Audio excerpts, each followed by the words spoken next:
नमस्कार। जर्मन सीखिए हिंदी में के नेक्स्ट एपिसोड में आपका स्वागत है। आज हम सीखने वाले हैं सबसे महत्वपूर्ण जर्मन कंसेप्ट्स में से एक, जर्मन केसेस। मैंने ऐसे बहुत सारे लोग देखे हैं जो मेरे पास आते हैं और कहते हैं बाकी सब जर्मन ग्रामर तो हमको समझ में आता है, पर ये देर कहाँ यूज करना है, देम कहाँ यूज करना है, देम कहाँ यूज करना है, हमको समझ में नहीं आता। इसका मेन कारण यह है कि उन्होंने वो सिस्टमेटिकली समझ के नहीं सीखा है। पर आज हम इसे बहुत सरल तरीके से समझ के सीखने वाले हैं। और मैं आपको बताता हूं कि आज का जब ये वीडियो खत्म हो जाएगा तो आपको केसेस क्या है और उसका यूज कैसे करना है वो आपको समझ में आएगा। वैसे ये कंसेप्ट थोड़ी सी बड़ी है इसी और इसमें हम प्रेपोजिशंस भी लेने वाले हैं, तो इसीलिए हमने इसके 3 पार्ट बनाए हैं। पर इस पार्ट के बाद आपको केसेस कंप्लीटली समझ में आ जाएंगी। तो करते हैं शुरू।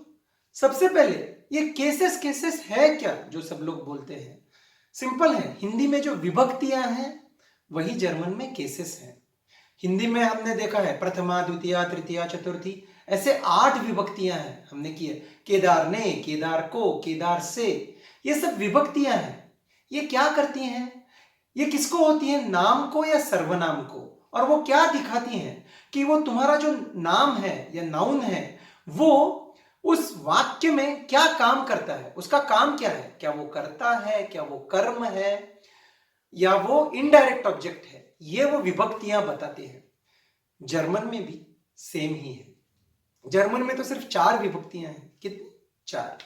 उसमें से जो चौथी है गेनेटिव, वो तो हम मतलब वो ज्यादा यूज भी नहीं होती और वो हम A2 के बाद ही सीखते हैं। तो हमको सीखनी है सिर्फ तीन, नॉमिनेटिव, अक्यूजेटिव और डाटिव।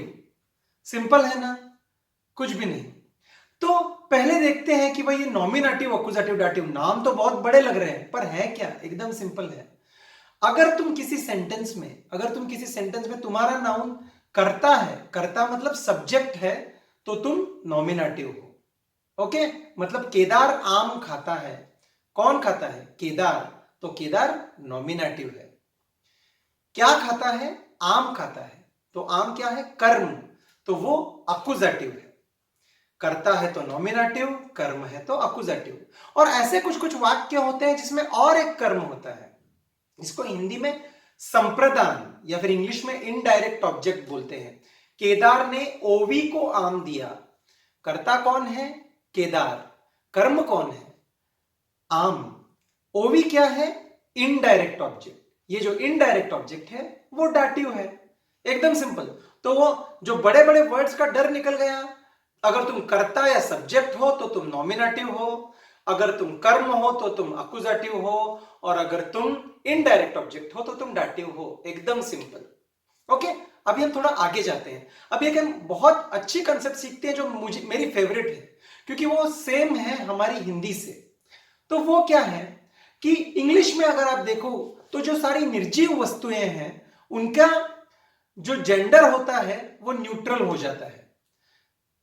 पर हमारी हिंदी में ऐसा नहीं है। हमने निर्जीव वस्तुओं को भी पुल्लिंग और स्त्रीलिंग दे दिया है। जैसे मेरी किताब या मेरा कमरा। जर्मन में भी ऐसा ही है कि ऐसी निर्जीव वस्तुएं हैं जिनको जर्मन ने पुल्लिंग, स्त्रीलिंग या न्यूट्रल बना दिया है।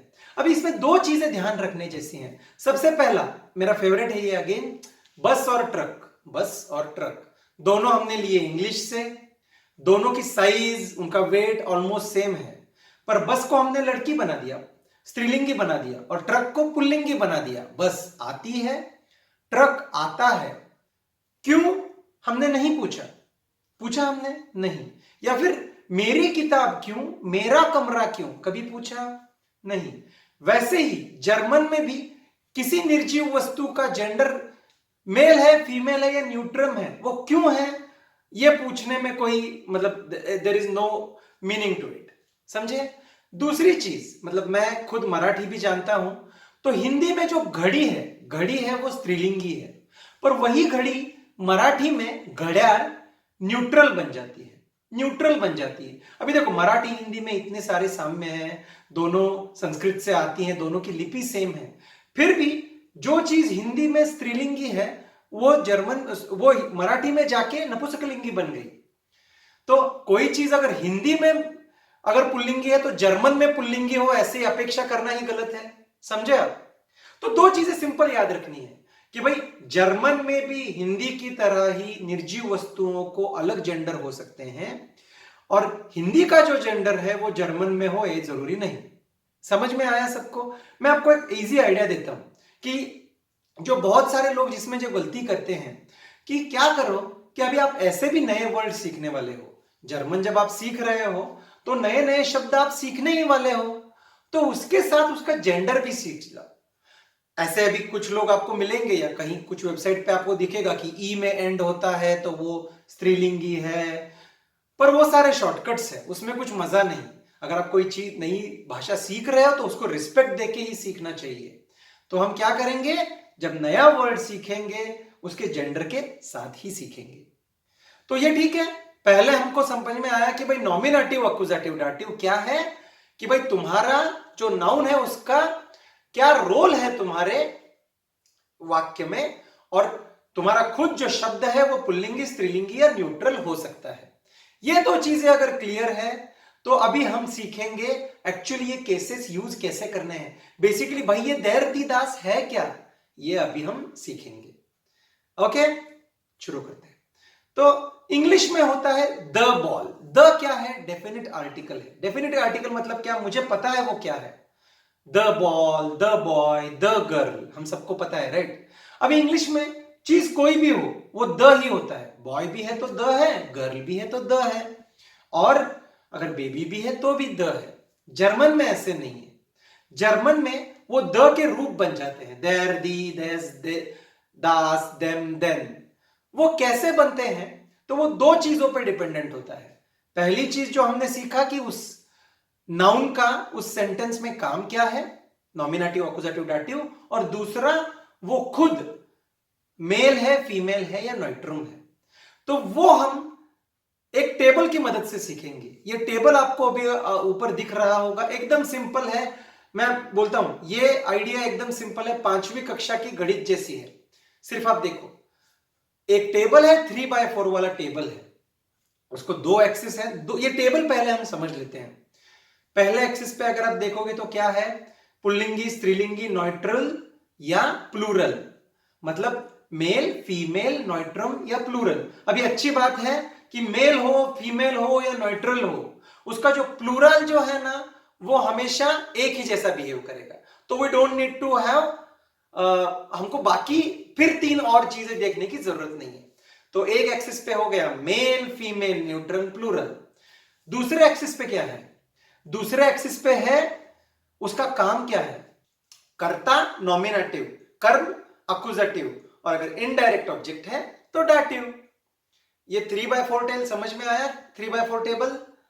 अभी उसके जो कंटेंट है वो हम इतनी बार यूज करने वाले हैं कि वो आप इजीली आपको याद रह जाएंगे, वो अपना मंत्र ही बन जाता है। वो हम सीखेंगे आराम से, पर एक बार वो मंत्र बोल लेते हैं। चलो मेरे साथ बोलो, देर, दी, दास, दी, देन, दी, दास, दी, देम, देर, देम, देन। एकदम सिंपल मंत्र है, कुछ बड़ी बात नहीं है इसमें। ओके, अभी उसका यूज कैसे करना है हम सीखने वाले हैं। तो अभी मेरी आपसे विनती है कि कागज और पेन लेके बैठिए और मेरे साथ ये सॉल्व कीजिए। सिर्फ 12 सेंटेंस हम बनाएंगे, 12 सेंटेंस में आपके केसेस सारे हो जाएंगे। करें शुरू? तो पहला सेंटेंस हम लेते हैं। उससे पहले हम 4 वर्ड जर्मन के सीख लेते हैं जो हमको आसानी होगी। पहला है बॉल। बॉल या फिर जर्मन में उसको बोलते हैं बाल। बाल ये जर्मन में मेल है, पुल्लिंगी है। उअर, उअर मतलब घड़ी हमने सीखा है, जर्मन में स्त्रीलिंगी है। आउटो ये हमको पता है, आउटो मतलब कार। अगेन देखो, आउटो इंग्लिश के जैसे ऑटो नहीं बोलना, जो लिखोगे वही बोलोगे। आउटो, आउटो न्यूट्रल है और उसका प्लूरल बन जाता है आउटोज, आउटोज। और एक और वर्ड हम सीखते हैं रोड मतलब लाल, रेड, कि हमको सेंटेंसेस बनाने में आसानी हो। ठीक है, तो चलो हम सेंटेंस बनाना शुरू करते हैं। मेरे साथ आप भी शुरू करो। ओके, और मैं हमेशा हर बैच को बोलता हूं, आपको भी यही बोलूंगा कि ये स्टेप्स हमेशा फॉलो करना। जब आपकी जैसे अब जैसे मेरे साथ जैसे जैसे मैंने 6-7 साल जर्मन सीखा है तो मैं ये धड़ाक से डायरेक्ट कर सकता हूं, पर जब आप नए हो भूलना नहीं, स्टेप बाय स्टेप करना। जो स्टेप बाय स्टेप करेगा उसको हमेशा करेक्ट ही आएगा, जंप करोगे गलती होगी। चलो तो स्टेप बाय स्टेप सीखते हैं, शुरू करते हैं। The ball is red, the ball is red. तो फिर यहां पे हमको किसको रिप्लेस करना है? द को, द को। तो उसके नीचे हम अंडरलाइन करेंगे, उसको नीचे अंडरलाइन करेंगे। अभी ये द बॉल, बॉल इस सेंटेंस में क्या है? बॉल लाल है, राइट? तो बॉल क्या है? गेंद करता है, करता। तो करता मतलब सब्जेक्ट, इसीलिए आप उसके नीचे लिखोगे एस फॉर सब्जेक्ट। और सब्जेक्ट है तो कौन सी केस है? नॉमिनेटिव, इसीलिए लिखोगे नॉमिनेटिव। और खुद गेंद क्या है जर्मन में? मेल है, पुल्लिंगी है, तो इसे लिखोगे S/N/M। ओके। और अभी अपना टेबल दिख रहा है आपको, उसमें देखो नॉमिनेटिव मेल क्या है? इंटरसेक्शन देर, इसीलिए हो गया देर बाल इस्ट रोड। एकदम सिंपल है, आगे करेंगे तो आपको समझता ज्यादा जाएगा। नेक्स्ट करते हैं द वॉच इज रेड, फिर से अंडरलाइन होगा द को, द को होगा, फिर से घड़ी यहां पे सब्जेक्ट है, S/N फॉर नॉमिनेटिव। और खुद घड़ी क्या है जर्मन में? फीमेल है, इसीलिए S/N/F। और नॉमिनेटिव फीमेल क्या है? देखो ऊपर के टेबल में दी, तो क्या होगा? दी ओवर इस्ट रोड। सिंपल, कार का बनाते हैं, the car is red. Again the के नीचे अंडरलाइन करेंगे हम, subject nominative, car is neutral. Nominative neutral है हमारे टेबल में दास, दास ऑटो इस्ट रोड। हो गए आपके नॉमिनेटिव के 3 सेंटेंस। चलो अभी हम प्लूरल भी कर लेते हैं। The cars are red, the cars are red. Again cars अभी क्या हो गया? प्लूरल। तो द के नीचे क्या लिखोगे? Subject nominative plural. और नॉमिनेटिव प्लूरल क्या होता है? दी, इसीलिए होगा दी आउटोज जिंड रोड होगा। क्यों? क्योंकि बहुत सारी हैं, इसलिए जी जिंड, दी आउटोज जिंड रोड। समझ में आया सबको? कुछ नहीं, उसका जो वाक्य में काम है और उसका जेंडर है, इसके हिसाब से हम वो टेबल देख रहे हैं, उसका इंटरसेक्शन। अभी अक्यूजेटिव में आते हैं। I have the ball, I have the ball में करता कौन है? मैं हूं। बॉल क्या है? कर्म, तो इसीलिए फिर से आई हैव द बॉल करो, द के नीचे अंडरलाइन करो, अंडरलाइन कर दी। अभी उसके नीचे क्या आएगा? ऑब्जेक्ट है, इसीलिए ओ। और ऑब्जेक्ट है तो केस कौन सी है? अक्यूजेटिव। और अक्यूजेटिव और खुद बॉल है मेल। अक्यूजेटिव मेल देखो क्या है? Ich habe den Ball, ich habe den Ball। समझा सबको? पहले देर बॉल था क्योंकि उस टाइम बॉल सब्जेक्ट था, अभी देन है क्योंकि बॉल ऑब्जेक्ट है। वैसे ही आई हैव द वॉच, फिर से द को अंडरलाइन करेंगे, object accusative female, watch female है, अक्यूजेटिव फीमेल देखो दी ही है, इसलिए होगा ich habe die Uhr। फिर से आई हैव द कार, फिर से द के नीचे अंडरलाइन होगा, ऑब्जेक्ट अक्यूजेटिव नोइट्रुम, अक्यूजेटिव नोइट्रुम क्या है? दास। Ich habe das Auto। Plural भी करके देख लेते हैं। I have the cars, I have the cars। The के नीचे underlines, object accusative plural, accusative plural फिर से दी है। Ich habe die Autos। एकदम सिंपल है ना? सिर्फ आपको क्या करना है? 2 एक्सिस हैं, एक एक्सिस पे काम क्या है वो खुद क्या है, सिर्फ एक्सिस जोड़ो, आपको आपका टेबल मिल जाएगा। अभी थर्ड जो है, जो हमने देखा, केदार ने ओवी को आम दिया, इसमें ओवी डाटिव है। ऐसे बहुत कम सेंटेंस होते हैं किसी भी भाषा में, तो हम क्या करेंगे? हम उसको एक और सिंपल तरीके से डाटिव सीखेंगे। तो जर्मन में जो प्रेपोजिशंस होते हैं, प्रेपोजिशंस, वो आइदर अक्यूजेटिव या डाटिव होते हैं, इसीलिए, या गेनेटिव भी कभी कभी हो सकते हैं, इसीलिए हमने अभी तक प्रेपोजिशन सीखे नहीं। हम तीसरी क्लास में, इसी के तीसरी क्लास में प्रेपोजिशन सीखेंगे। तो उसमें सबसे इंपॉर्टेंट एक जो प्रेपोजिशन है वो हम आज सीखते हैं, वो है विथ। विथ मतलब जर्मन में मिट, मिट। ठीक है, तो ये जो मिट है वो डाटिव प्रेपोजिशन है। तो डाटिव प्रेपोजिशन मतलब क्या, इसके बाद जो भी नाउन आएगा उसको हम डाटिव बनाएंगे। क्लियर है, तो हम एक करके देखते हैं। आई play with the ball, I play with the ball. फिर हम अंडरलाइन किसको करेंगे, द को करेंगे, द को अंडरलाइन कर दी। अभी देखो उससे पहले विथ या मिट आया था, तो इसलिए द के नीचे लिखेंगे डी, डी फॉर डाटिव, और बॉल खुद क्या है, मेल। तो डाटिव ऑफ मेल क्या होगा, देखो अपने टेबल में, देम। इश स्पीलर मिट देम बॉल। अगर आप देखोगे तीनों सेंटेंस, पहली बार जब क्या था, देर बाल स्ट्रोक, फिर था इश हाबर देन बाल, और अभी हो गया स्पीलर मिट देम बाल। देर देन देम बदलता गया। क्यों बदलता गया, ऐसे ही नहीं बदला, क्योंकि उसका बाल का उस सेंटेंस में कार्म बदलता गया। क्लियर है सबको। अभी हम नेक्स्ट सेंटेंस देखेंगे। ये सेंटेंस जिसको समझ में आया ना, उसको केसेस समझ में आए। चलो, आई play with the watch, I play with the watch. The को अंडरलाइन करो, पहले क्या है, विथ, इसीलिए डाटिव डी। वॉच क्या है, फीमेल, डाटिव फीमेल क्या है, जाके देखो, देर, इसीलिए होगा स्पीलर मिट देर वर। और यहां पे सबसे ज्यादा लोग कंफ्यूज होते हैं। क्यों, क्योंकि बहुत सारे लोगों को आदत है कि वो क्या करते हैं कि जब वो नया वर्ड सीखते हैं, दी ओवर दी ओवर दी ओवर करके सीखते हैं, तो उससे क्या होता है, उनके दिमाग में होता है कि अगर दी ओवर लिखा है तो ही वो फीमेल है। और जब यहां पे सडनली वो देर दिखते हैं, बोलते हैं अरे यार ओवर मेल कैसे बन गया। समझ लो, ओवर फीमेल ही रहा है। फीमेल का डाटिव रूप, फीमेल का जो डाटिव रूप है वो देर है। इसीलिए मैं आपको हमेशा एडवाइस करूंगा, हमेशा जब सीख रहे हो तो ओवर फीमेल ऐसे सीखो। अगर दी ओवर याद रखना है तो हमेशा याद रखना इट्स जस्ट उसका वो नॉमिनेटिव रूप है। समझे। तो मैं फिर से दोहराता हूं, इवन दो यहां पे हम बोल रहे हैं स्पीलर मिट देर ओवर, ओवर फीमेल ही है, फीमेल का डाटिव रूप देर है। ये अगर आपको समझ गया ना, आपके केसेस हो गए। नेक्स्ट जाते हैं हम, I play with the car. The car again with के कारण D, D slash N, D slash N देखो फिर से देम है, स्पीलर मिट देम आउटो। और एट द एंड प्लूरल को फिर से आते हैं हम, I play with the cars.